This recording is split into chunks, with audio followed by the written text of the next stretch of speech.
Eu não conheci meu pai biológico. A minha mãe, ela fez amor com alguém e depois nunca mais me contou quem era esse cara. E aí quando você é criança ou jovem, você começa a criar, né? E aí eu descobri que a minha mãe era amiga do Falcão do Inter. E aí eu disse, é o meu pai. Meu pai é o Falcão do Inter, velho. E aí depois eu fiquei pensando, eu podia ser filho do Ike Batista, né, velho? O cara mais rico. Não agora, mas na época que ele era mega rico. Eu pensei, cara, esse podia ser o meu pai. Esse cara podia aparecer do nada e dizer, Angels, eu sou seu pai. E aí em março desse ano, março de 2015, a minha mãe descobriu um câncer no útero. E ela decidiu contar quem é meu pai. E o meu pai não é o Ike Batista.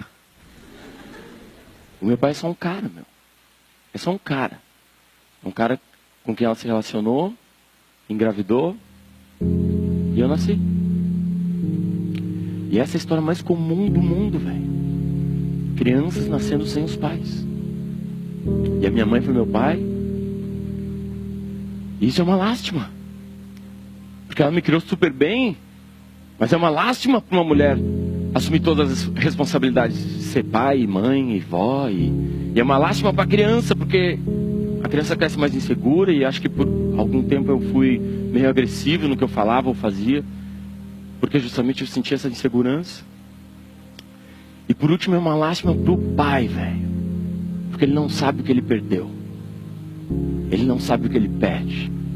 Cada cara que abandona uma mulher grávida não sabe o que está perdendo, mano. Porque ter um filho, eu não sei como é ter um pai, mas eu sei como é ter um filho, mano. E é a melhor coisa do mundo, velho. Eu tenho 2 filhas. E às vezes eu acordo com uma me dizendo, papai. E é como se o sol estivesse do meu lado, me iluminando. Você se sente quentinho, cara. Cada abraço de uma criança de 3 anos te economiza uma grana de psicólogo e psiquiatra daqui a uns anos, entendeu, mano? Cada vez você anda de mão dada com a sua filha de 10 anos e ela te contando histórias.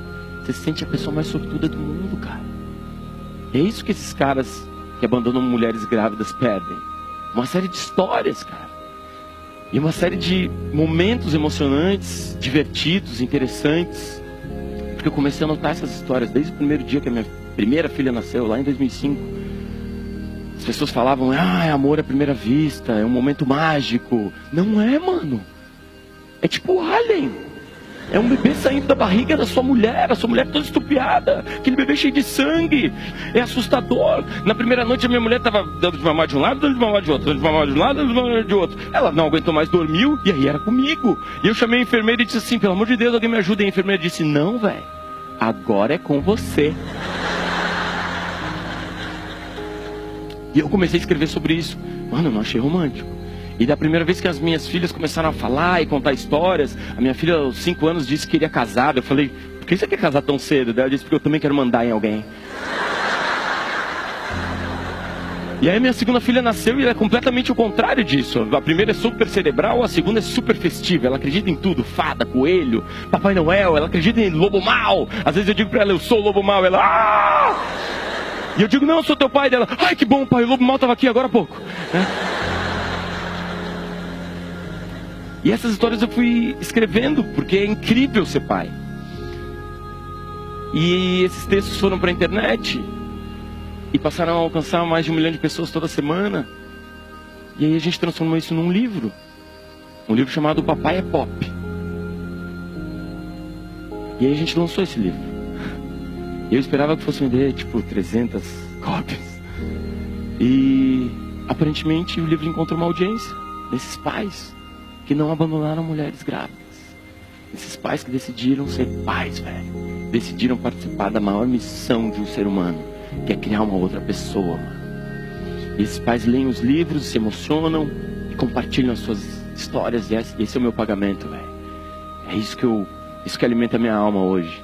Pais que contam como é bom ser pai.